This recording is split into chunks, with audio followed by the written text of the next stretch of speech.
Clase al revés sociales.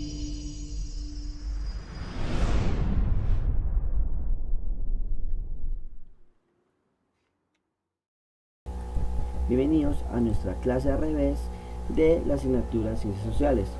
Vamos a contextualizarnos con el tema del mundo segunda mitad del siglo XIX. Propósito: conocer las transformaciones de la mitad del siglo XIX que generó cambios radicales a la población europea y después a la de América. Durante la segunda mitad del siglo XX, el mundo experimentó importantes transformaciones políticas, económicas, sociales y culturales, lo que generó un cambio radical en el modo de vida de las sociedades y los individuos, iniciando con el nacionalismo e imperialismo. El nacionalismo fue un pensamiento de carácter liberal progresista que promovió los movimientos de liberación nacional y criticó la restauración.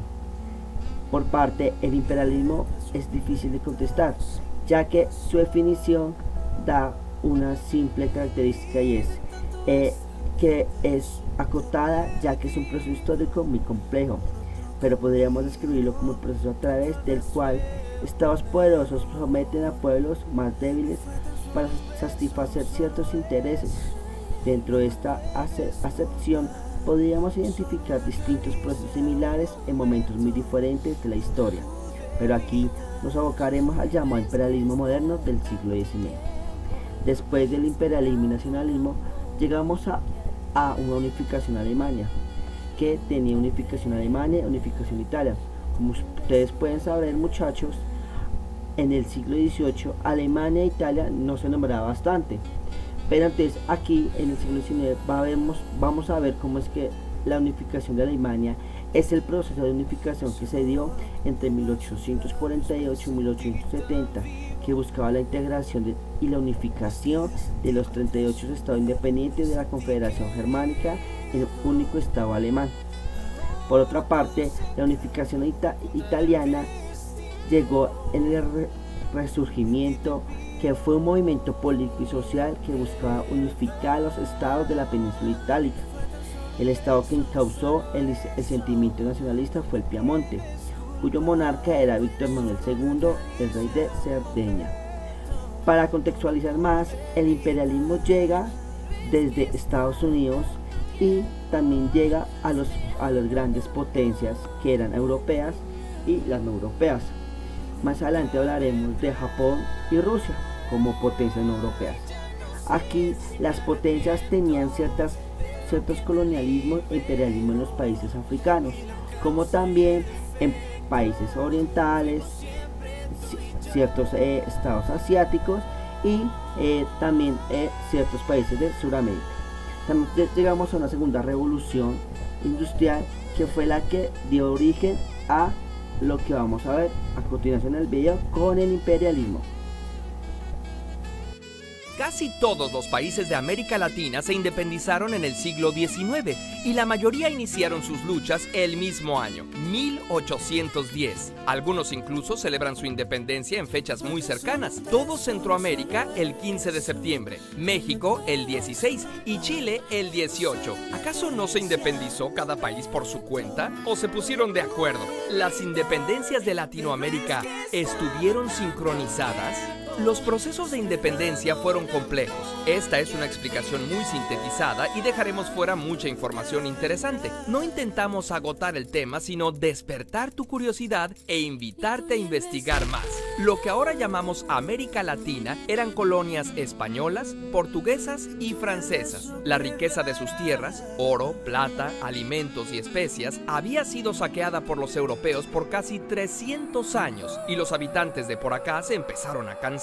Los primeros en decir basta fueron los habitantes de Haití, la colonia más rica del Imperio francés. La mitad del azúcar que se consume en Europa se produce aquí. Pues cómo no, trabajamos tan duro que la mitad nos morimos en una semana. Ay, bueno, pues es más barato traer más esclavos de África que cuidar a los que ya tenemos. Tras sangrientas batallas, Haití se independizó en 1795. Es la única de las independencias de América que fue iniciada y consumada por los más oprimidos. En la América conquistada por los españoles, aunque también había explotación, las cosas sucedieron de un modo diferente. La mayor parte del continente inició sus luchas alrededor de 1810. ¿Cómo ocurrió? Hubo varias causas. En primer lugar, en prácticamente todas las colonias, solo los españoles nacidos en Europa podían ocupar cargos importantes. Los hijos de españoles, pero nacidos en América, llamados criollos, estaban muy insatisfechos. En segundo lugar, aunque los franceses andaban por el mundo explotando gente, varios de ellos eran filósofos que pertenecían a un gran movimiento llamado la Ilustración.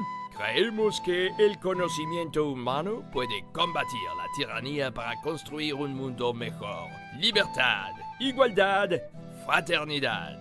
Las ideas de estos filósofos eran muy populares entre los criollos, y a partir de la independencia de Estados Unidos, los deseos de ser autónomos parecían realizables. El hecho que detonó los ánimos independentistas fue obra de otro francés famoso, este con acento italiano, Napoleón Bonaparte, que andaba conquistando media Europa y que se llevó al rey de España, Fernando VII, y puso a su hermano en el trono en 1808. Si los criollos estaban descontentos, ahora aún menos gracia les hacía obedecer a un rey francés. Así surgieron movimientos insurgentes en 3 regiones de América. En el virreinato de la Nueva España, Miguel Hidalgo, Morelos y Allende iniciaron la revuelta. Al sur estaba el virreinato de Nueva Granada. El principal dirigente de la insurgencia fue Simón Bolívar. Más al sur se encontraban el virreinato de Río de la Plata, el de Perú y el Reino de Chile. Ahí, Bernardo O'Higgins y José de San Martín fueron los líderes más destacados. Después de 10 años de pelea entre 1821 y 1822, los países se independizaron de la corona española. Junto con México, Guatemala, Honduras, El Salvador, Nicaragua y Costa Rica formaban parte de la Nueva España y se independizan juntos. Y un par de años después, los países de Centroamérica se separan de México. Chiapas también fue un país independiente por un rato, pero luego se une a México otra vez. Cuando se independiza Nueva Granada, se creó un país enorme llamado la Gran Colombia, que era parte del sueño de Bolívar de que toda América Latina formara una gran nación. De ahí surgieron Colombia, Ecuador, Panamá y Venezuela. De hecho, también República Dominicana, que se acababa de separar de Haití, quiso unirse, pero Haití seguía peleando y no los dejaron. Dominicana tuvo que esperar hasta 1844 para declararse independiente. Puerto Rico también quiso formar parte de la Gran Colombia, pero Estados Unidos tomó posesión de la isla gracias a un tratado con España. En la actualidad, los puertorriqueños aún debaten si quieren ser un estado de Estados Unidos, un país independiente o un estado asociado como hasta ahora. El virreinato del Río de la Plata se dividió en Argentina, Paraguay, Uruguay y Bolivia. Después de su independencia, Uruguay fue invadido por Portugal a través de Brasil, pero pronto pudo independizarse otra vez. Por último, el caso de Brasil es muy especial. Este país era una colonia de Portugal. Cuando Napoleón invade el reino, el rey Juan VI, en vez de dejarse atrapar tan fácil como Fernando VII, se va con su familia a Brasil. La colonia se convirtió en la metrópolis. Su hijo, Don Pedro, se convirtió en rey de Brasil. En la península, los políticos empezaron a tomar medidas que disgustaron a los brasileños. Tras varios conflictos, el rey proclamó la independencia el 7 de septiembre de 1822. Finalmente, la independencia de Cuba, iniciada por el poeta José Martí, se logró debido a que los estadounidenses intervinieron, pero también impusieron un gobierno a su gusto que se pudieron sacudir hasta 1909. Así, las historias de nuestros países no están aisladas, sino que tienen orígenes comunes y nuestros destinos están entrelazados. Por cierto, casi todas las independencias empezaron con un grito. En México se llama el Grito de Dolores. Curiosamente, ¿cómo se llama el grito de tu país? Dínoslo en los comentarios y suscríbete.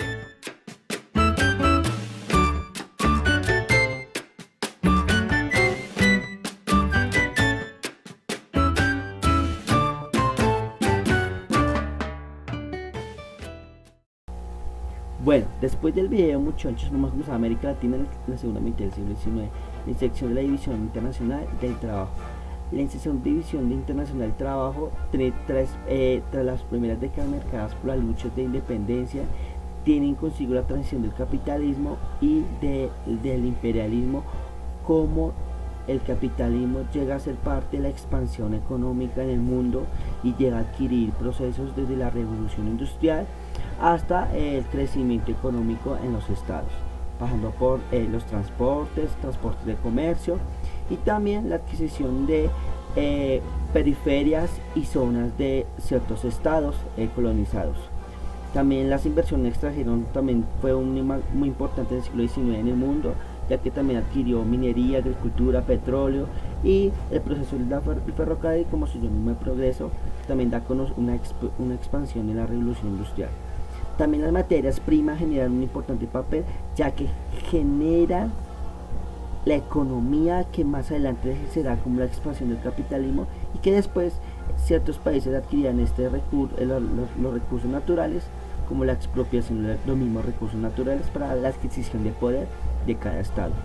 Como pueden ver, exportadores de climas tropicales en Brasil, Colombia, Ecuador, América Central, dan a conocer. Y aquí un mensaje de Eduardo Galeano. A continuación, la actividad de la clase al revés, y en el cual me tendrán que realizar. Y muchísimas gracias.